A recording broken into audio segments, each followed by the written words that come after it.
Welcome back. Today I'm going to be making crispy fried pork with rice and beans. It's Griot from Haiti. So to get started, we need some pork. Here I have 1 kilo of pork butt. You could also use pork shoulder or any moderately fatty cut of pork.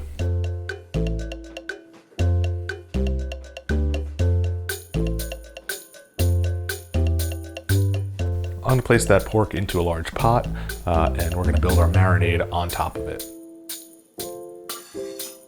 So I'm going to take the juice of 2 limes,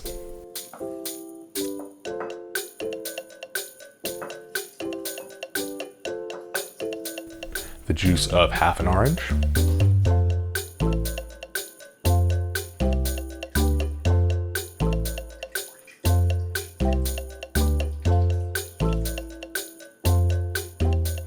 about a teaspoon of white wine vinegar,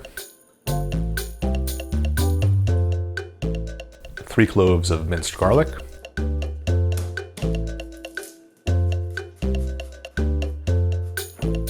a sliced up shallot,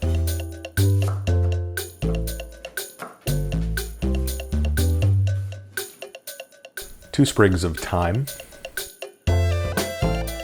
half a sliced up onion, 1 Maggi Cube, or any sort of bouillon cube. Next I'm going to take about 5 cloves and stick them into a Scotch bonnet or habanero pepper.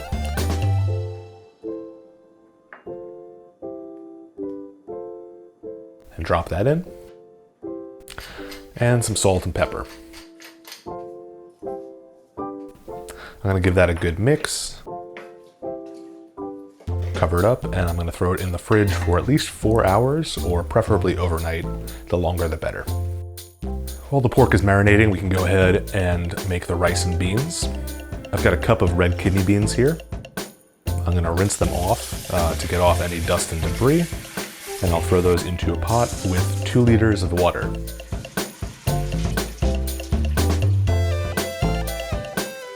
Bring those to a boil, and let's cook them for 1 hour.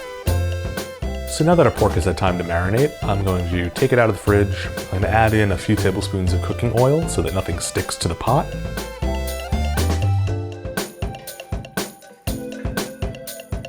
And I'm going to throw it on a medium flame for at least an hour, or until the pork is nice and tender. After an hour, the bean water should have reduced quite a bit, so we're going to add in 500 more milliliters of water. And we'll cook that for 20 more minutes. At which point we will strain out the beans.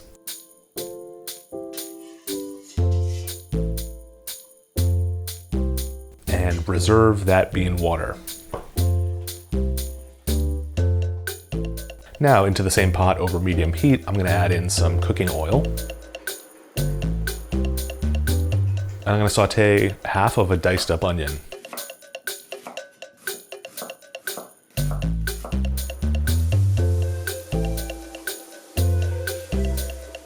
Once the onions have gotten translucent and soft and taken on a little bit of color, we're going to add in 3 cloves of minced garlic. And saute until that is fragrant, probably about a minute or so. At which point we'll add in our cooked beans, along with a few pinches of salt, another Maggi Cube, and we'll go ahead and mix that until the Maggi Cube is dissolved. Next up, we'll take our bean water and pour that back in with the beans and onions. And we're going to add in 250 mils or 1 cup of coconut milk.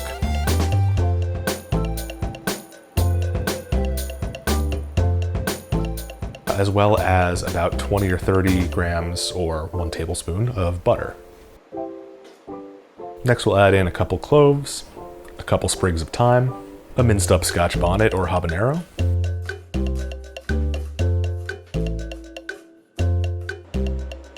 and we're going to bring that up to a boil. Once it's at a rolling boil, we can go ahead and rinse 2 cups of rice until the water runs clear, just to get off any excess starch.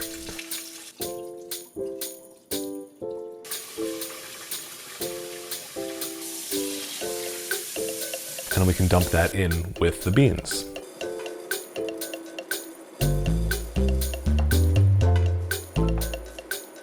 Bring it back to a boil. Cover it up tightly. Reduce it down to low, and then we can cook it for 15 minutes until the rice is tender and fluffy.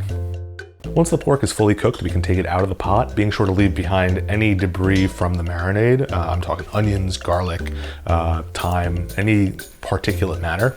And we can go ahead and dry off the pork on a paper towel, just to remove any excess moisture. Because now we're going to fry the pork. I'm going to take the pot, clean it out, add in a little bit of cooking oil, bring it up to about 375 degrees, and we can throw our pork back in for a few minutes per side, probably 1 or 2 minutes really. You don't need to cook the pork, you just want to get a nice golden brown on the outside.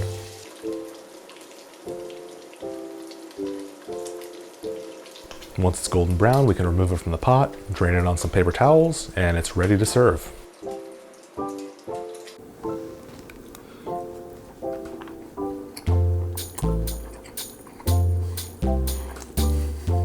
So going into this, I was a little bit skeptical as to whether the marinade would hold up to the frying process, but it turns out that the braising is a genius move. The way I see it, it does 2 things. Number 1, by cooking the meat in the marinade, you reinforce and concentrate all of those flavors and allow them to penetrate more deeply into the meat. And number 2, by cooking the meat until it's tender and juicy, we avoid any possibility of tough, dry meat after frying it. So what you end up with is crispy, flavorful, tender fried pork with a subtle zing of citrus. And paired with the coconut rice, you end up with a typically Caribbean style dish, but with subtle tropical underpinnings. So if you've got time to make this, then I suggest you give it a try.